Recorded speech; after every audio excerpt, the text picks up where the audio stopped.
2021 తీసేసాం. 2021లో తీసేసిన తర్వాత వందల సంఖ్యలో ఆనాడు నాయకులు మొట్టమొదటి పోయినాడు 5 లక్షలకు అమ్ముడు పోవచ్చు, తర్వాత లాస్ట్కు 2 కోట్లకు కూడా అమ్ముడు పోయిన ఉండొచ్చు. కానీ డబ్బులకు నాయకులు అమ్ముడు పోయినప్పటికి కూడా, దళిత బంధు డీడీలు ఇచ్చినప్పటికి కూడా, గొర్రెలకు డబ్బులు ఇచ్చినప్పటికి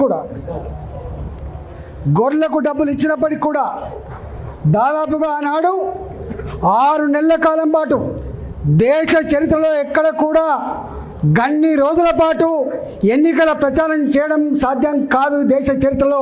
కానీ సాధ్యమైంది కేవలం హుజురాబాద్కు మాత్రమే. 6 నెలలు కొట్లాడినాం.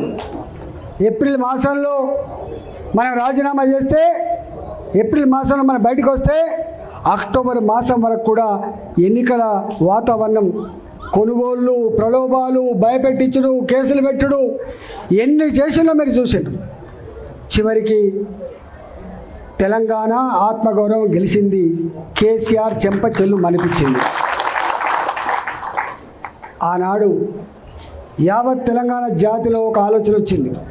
ఓహో, ప్రలోభాలు ఉన్నప్పటికీ, డబ్బు ఖర్చు పెట్టినప్పటికీ, ఓటుకు 10,000 రూపాయలు ఇచ్చినప్పటికీ హుజురాబాద్ చూపిన చైతన్యం, హుజురాబాద్ చూపిన తెగువ చాలా గొప్పగా ఉందని చెప్పి ప్రపంచంలో ఉన్న తెలుగు వాళ్ళందరూ కూడా కీర్తించిండ్రు 2021 ఫలితాన్ని. ఇవాళ నా మీద కుట్ర చేసిండు ముఖ్యమంత్రి అన్నాడు. నాకు నిజంగా 2021 వరకు అధికారంలో ఉన్నా, ప్రతిపక్షంలో ఉన్నా కూడా నేను ఏ పని అంటే ఆ పని చేయించుకోగలిగిన. ఎందుకంటే నేను ప్రజాప్రతినిధి కాబట్టి. 2014 వరకు నేను అధికారంలో లేకపోవచ్చు, ఎమ్మెల్యేనే ఉండవచ్చు, నా పార్టీ అధికారం లేకపోవచ్చు. కానీ నా రోడ్లు ఎక్కడ ఆగలే, నా రోడ్ల నిర్మాణం ఎక్కడ ఆగలే, నా ఇళ్ళ నిర్మాణం ఎక్కడ ఆగలే, నా దగ్గర సబ్స్టేషన్ నిర్మాణం ఎక్కడ ఆగలే. నేను బాగా చెప్తా అనేది మర్యాదగా, నేను ఇక్కడ ఎమ్మెల్యేను, నా ప్రజలకి సమస్య ఉందని చెప్తే ఆనాటి సమైక్య పాలకుల ముఖ్యమంత్రులు కూడా భయంతో మాకు డబ్బులు ఇచ్చేది, భయంతో మాకు శాంక్షన్లు ఇచ్చేది. కానీ ఈ ఓడిపోయిన ముఖ్యమంత్రి మొత్తం చరిత్రను తిరగరాసే పద్ధతిలో, ప్రజలు అసహించుకునే పద్ధతిలో, ఎమ్మెల్యే గారికి ఉండే ప్రోటోకాల్ కూడా లేకుండా చేసి, ఎమ్మెల్యే గారు చేసే కనీస కర్తవ్యం కూడా చేయకుండా చేసి, ఇవాళ దొడ్డిదారిన ఒక పదవి కట్టబెట్టి వాడికి అన్ని రకాల హక్కులు ఇచ్చి, ప్రోటోకాల్స్ ఇచ్చి నన్ను ఇబ్బంది పెట్టే ప్రయత్నం చేసిండు. అయినా నేను అనుకున్న ప్రజలు గొప్ప వాళ్ళని. ఆ 2.5 సంవత్సరాలు ఎంత నరకం అనుభవించినో మీరు చూసింది. అంతేకాదు, సరే కుట్రదారులు ఎవడు ఓడగొట్టిండో, ఎవడు గెలిపించిండో దాని జోలికి పోతలేడు. కానీ నేను ఒకటి మాత్రం ఇప్పటికీ, ప్రజలు ఎప్పుడు కూడా మోసం చేయరు. ప్రజలకు నాయకత్వం వహించే వాళ్ళు మాత్రం చక్కటి దారి చూపించాలి.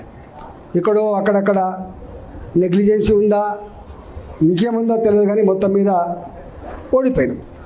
ఎన్నడూ అంటే హుజురాబాద్లో ఓడిపోతామని చెప్పి ఎవరు కళ్ళ కూడా ఊహించింది, ఓడిపోయినాం. దాన్ని అంగీకరించాల్సింది. నేను అనుకోకుండా ఇక్కడికి వచ్చిన ఇక్కడి ప్రజానీకం అంతా కూడా గొప్పగా ఆశీర్వదించి గెలిపించింది. మీకు తెలుసు, మీరు వస్తున్న రోజు ఇక్కడికి వస్తే ఈ పెద్ద పార్లమెంట్ 40 లక్షల ఓట్లు, గుర్తుపెట్టుకోండి, 40 లక్షల ఓట్లు, ఒక 70 లక్షల జనాభా ఉన్నది. దాదాపు సగం హైదరాబాద్ ఉంటుంది ఇక్కడ. దేశవ్యాప్తంగా సెటిల్ అయిన వాళ్ళు ఉంటారు ఇక్కడ, ఉమ్మడి ఆంధ్రప్రదేశ్ నుంచి సెటిల్ అయిన వాళ్ళు ఉంటారు ఇక్కడ. నాకు పని ఒత్తిడి వల్ల మీకు రాలేకపోయినా, కానీ బాధ అనిపించే అంశం ఏంటంటే, ఇవాళ మనం ఆనాడు 2021లో కేసీఆర్కి ఒక మాట ఇచ్చినాం, ఒక ఛాలెంజ్ చేసినాం. నువ్వు ఓటింగ్స్ పెట్టించుకుంటున్నావు కేసీఆర్, నువ్వు ఫ్లెక్సీలు పెట్టించుకుంటున్నావు, గోళ్ల మీద నీ బొమ్మలు వేయించుకుంటున్నావు, కరెంటు స్తంభాల మీద కూడా నీ స్టిక్కర్లు వేసుకుంటున్నావు, నా ముఖం కనపడకుండా చేస్తున్నావు. కానీ నా ముఖం ఫ్లెక్సీల మీద లేదు కొడుక, నా ముఖం ఈ హోర్డింగ్ల మీద లేదు కొడుక, నా ముఖం ప్రజల గుండెల్లో ఉందని చెప్పిన. ప్రజల గుండెల్లో ఇవాళ మీరు ఇప్పుడు కూడా ఇలా షామీర్పేట ఏమంటేనే ఇది, ఈ షామీర్పేట భారతీయ జనతా పార్టీకి అడ్డ, ఇది ఇవాళ అడ్డ. ఇది నేను భారతీయ జనతా పార్టీ ఎంపీని, నేను ఇక్కడ భారతీయ జనతా పార్టీ ఎంపీని. నేను దక్షిణ భారతదేశంలో మొట్టమొదటిసారిగా ప్రచారం జరిగితే నరేంద్ర మోడీ గారే స్వయంగా వచ్చి నా ఎలక్షన్ ప్రచారం చేసే విషయం మీకు తెలుసు. అడ్డ ఇది పార్టీకి ఊపిరి పోసే అడ్డ, నాయకులకు స్ఫూర్తినిచ్చే అడ్డ, రేపటి గెలుపుకు సంకేతం ఇచ్చే అడ్డ ఇలా షామిల్పేట అడ్డ. దాన్ని పట్టుకొని వాడు సైకోనా, శాడిస్టా, వాడు మనిషా, పశువా, వాడు ఏ పార్టీలో ఉన్నాడు, వాడు ఎవరి అండతో ఆ ధైర్యం చేస్తున్నాడు, వాడిని నేర్చుకోవాలి. కానీ బీ కేర్ఫుల్ కొడుక, బీ కేర్ఫుల్. మేము శత్రువుతో కొట్లాడతాం కానీ కడుపుల కత్తులు పెట్టుకొని కవలించుకునే సంస్కృతి మా రక్తం లేదు కొడుక, నా రక్తం లేదు. ఇవాళ మీరు ఎవడెవడు సోషల్ మీడియాలో పెడుతున్నారో, ఏమేమి రెచ్చగొడుతున్నారో, ఏమేమి చేస్తున్నారో మొత్తం పైకి పంపించే ప్రయత్నం చేస్తా. నేను అనుకుంటున్నా సంస్కారం ఉందని, సభ్యత ఉందని ఇట్లాంటి వాటిని అరికడతానని భావిస్తున్నా. అరికట్టకపోతే నష్టపోయేది ఎవరో అర్థం చేసుకోండి. మీరు నష్టం మాకు కాదు, మాకేం తక్కువ ఉంది? అసలు మీరు ఎవరు? అసలు నీ శక్తి ఏంది, నీ యుక్తి ఏంది, నీ చరిత్ర ఏంది, మా చరిత్ర ఏందిరా? 2002లో వచ్చిన నా జిల్లాకి, 2002లో వచ్చిన నా జిల్లాకి 2 సార్లు నేను జిల్లా పార్టీ అధ్యక్షుడిగా పనిచేసిన, నేను 2 సార్లు జిల్లా మంత్రిగా పనిచేసిన. నేను నా అడుగు పడని గ్రామాలు లేవు కరీంనగర్ జిల్లాలో. ఉమ్మడి కరీంనగర్ జిల్లాలో నా అడుగులు పడని గ్రామాలు లేవు. ఉమ్మడి కరీంనగర్ జిల్లాలో నేను కరీంనగర్లో ఉంటే పొద్దున ఉదయం పొయ్యి ముట్టిస్తే రాత్రి 12 గంటలకు కూడా ఆ పొయ్యి ఆరిపోయేది కాదు. ఒక్క హుజరాబాదు, ఒక కమలాపూర్ వచ్చిన వాళ్ళు కాదు బిడ్డ, మొత్తం కరీంనగర్ జిల్లా మొత్తం వచ్చేది. పక్క పంటున్న జిల్లాలు కూడా అప్పుడప్పుడు వచ్చిపోయేది. ఇవాళ నేను 2 సార్లు 40 ఫ్లోర్ లేదని చెప్తున్నా అంటే నాకు తెలియని జిల్లా ఉంటుందా? నేను పోని మండలం ఉంటుందా? నేను మాట్లాడినటువంటి జాతులు ఉంటాయా?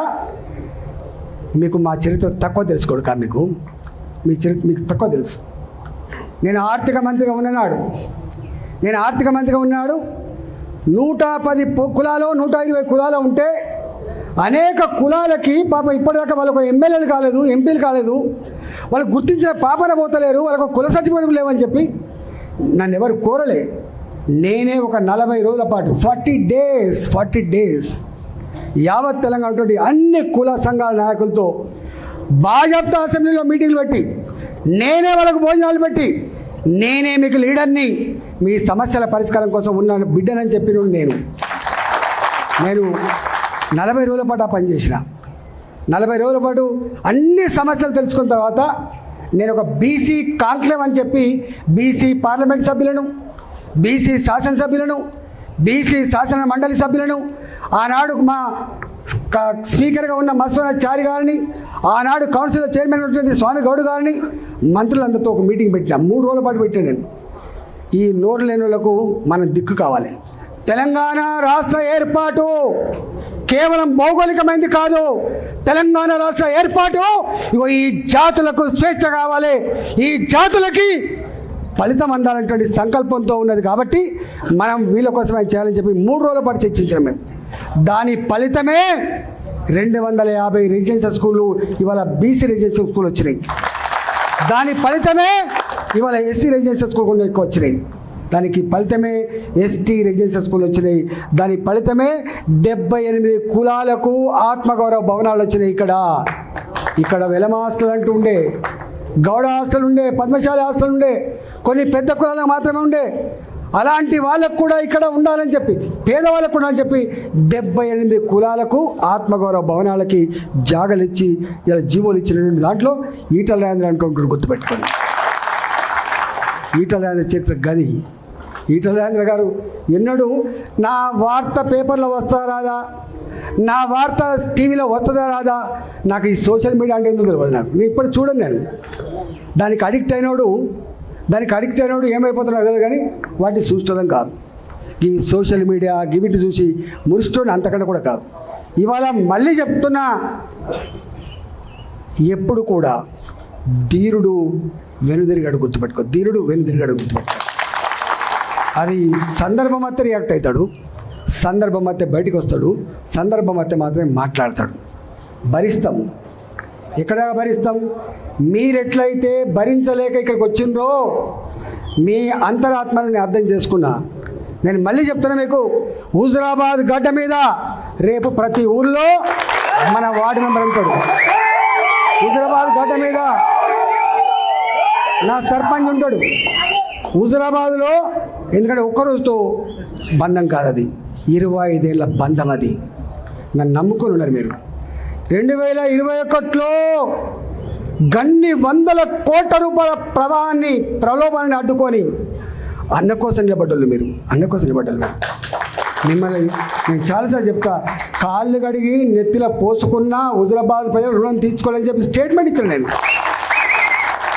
ఆ ప్రజల మీద సంపూర్ణమైన నమ్మకం ఉన్నాడు నేను, ఆ ప్రజల మీద సంపూర్ణమైన విశ్వాసం ఉన్నవాడిని. కాబట్టి మీరు నిజంగానే ఇవాళ ప్రజలు బాధపడుతుంటారు. కాబట్టి నాకు ఇక్కడ పని ఉన్నమాట వాస్తవం. కానీ తప్పకుండా ఇక్కడ నాకేం ఎలక్షన్ లేవు, లోకల్ బాడీ ఎలక్షన్స్. నాకున్న లోకల్ బాడీ ఎలక్షన్సే హుజురాబాద్ ఎన్నికలు, గుర్తుపెట్టాలి. ప్రతి గ్రామంలో వార్డు మెంబర్.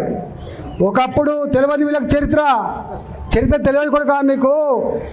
ఎన్నడూ ఒక ఎంపీపీ ఓడిపోలే, ఎన్నడూ ఒక మున్సిపల్ చైర్మన్ మేము గెలవకుండా లేము. 20 ఏళ్ళ చరిత్రలో కేవలం ఒక ఎమ్మెల్యే మాత్రమే కాదు, అన్నిట్లో లోక